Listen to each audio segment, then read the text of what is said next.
Minas sprogo. Tai matyti ženklas atakai. Gauna ir kulkosai. Ar mirties baimė?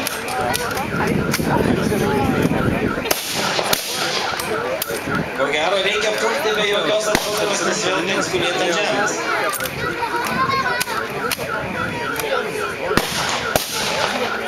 Rusai eina generalinę ataką. Laikykime! Vokiečių šaudymą menki. Savo galimybės mažiau.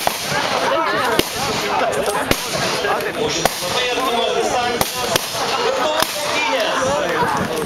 Čia nugalės tik stipresni nervai ir kiesnė ranka. Matot, vieni rusai puola, kiti bėga. Čia matyti buvo, kad baigėsi ne tų žmonių naudai, kiti rusai. Vieni šaudimai, suaktyvėjo ir vokiečiai. Tik bandys eiti kontrataką. Ne, bandat spėkti. Bunkeris jau užimtas. Gelbėsi. Rusai bando persikėti. Vokiečiai sušaudo.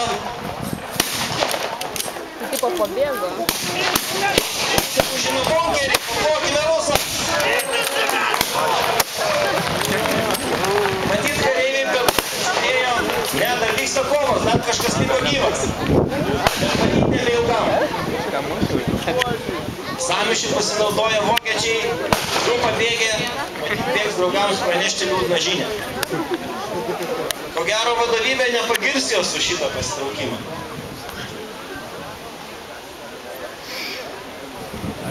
Taigi, mūšis laimėtas, aplodžiai.